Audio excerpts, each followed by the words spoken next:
Hello and welcome to another spring episode of Game On the Record, brought to you by Homer 9 & Sons, alongside Mike Bires. I'm Andrew Chiappazzi. We're here at Ellis Field in Brighton Township, where just 3 days ago, the Beaver girls softball team won their third straight section championship.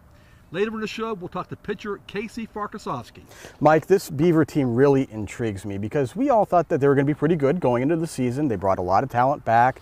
They've had talent for the last couple of years that's grown and matured and become even better softball players.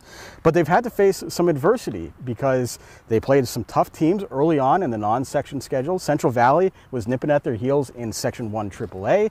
And Casey Farkasovsky, who we'll talk to later, has had to battle a knee injury that has hampered her pitching ability. And yet, they still win the section. What do you make of a team that was a preseason contender and how they've handled all of this adversity? First of all, AJ, we have to remember that Beaver is one of the smallest AAA schools in the WPIAL.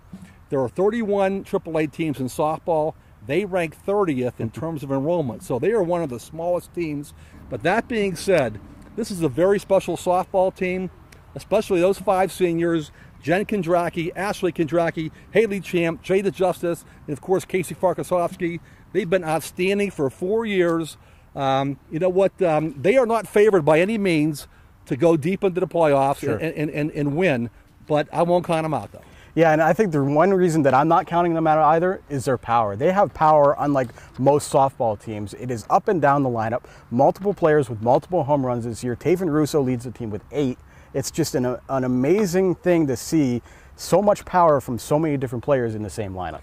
AJ, they have hit 22 home runs this year. Taven Russo, 8. Casey Farkasovsky, 7. Haley Champ, 5. And Jen and Ashley Kondracki, 2 each. So they can jack the ball. Well, joining us now to talk about Beaver's section title and the start of the postseason is senior pitcher Casey Farkasovsky. Casey, welcome to the show. Thank you. Casey, first of all, on Monday, right here at Ellis Field, Beaver won its 3rd straight section championship. How do you feel about that? But also, it's a new season. The playoffs start next week. You're 0-0. So, first of all, the 3rd straight section championship, and now the playoffs. I think we're all really excited. It shows that we have grown a lot the past 3 years, being able to be consistent, winning the section championships, and that Butch is really leading us to success. You won a WPIAL championship when you were a sophomore. You have a pretty good senior class here now. What have you learned over the course of the last couple of years? Obviously, you're in AAA now. Is it harder in AAA to try and get back to that WPIAL championship? Is it hard just in general trying to win in the postseason? Well, I think the overall competition in AAA is a lot harder. It was a step up for us. And just being able to compete in this section has shown that we play as a team and we lose as a team, we win as a team.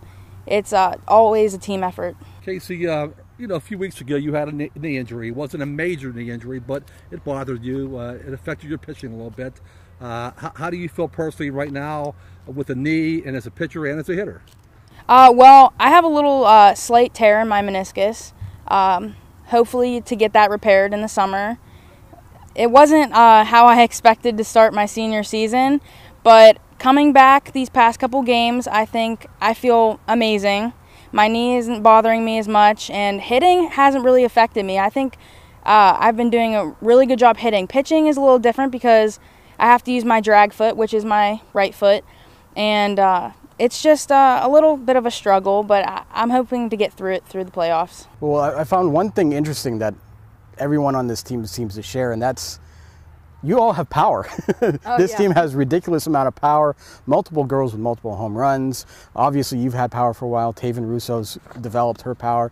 Where do you think this power sources come from? Is it something that you guys learn early on as softball players, or is it just this group of girls happens to be pretty good at knocking the ball out of the park? I definitely think it's some natural talent, and I also think it's just our work ethic. We work hard to hit the ball far and as far as it can go, sometimes over the fence. But I actually think Butch has a hard time making the lineup sometimes because we all hit the ball pretty far and pretty hard.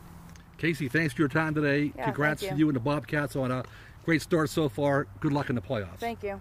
Well, that does it for this edition of Game On the Record. You can check out anything you might have missed on our Facebook page. The softball pairings come on Thursday, baseball on Friday. Join us at timesonline.com for all local spring sports action and highlights. And of course, you can always follow us on Twitter with the account Time Scores for all the latest news and updates from those of us here at timesonline.com. For Mike Bires, I'm Andrew Chiappazzi. Goodbye from Ellis Field, and we'll see you soon.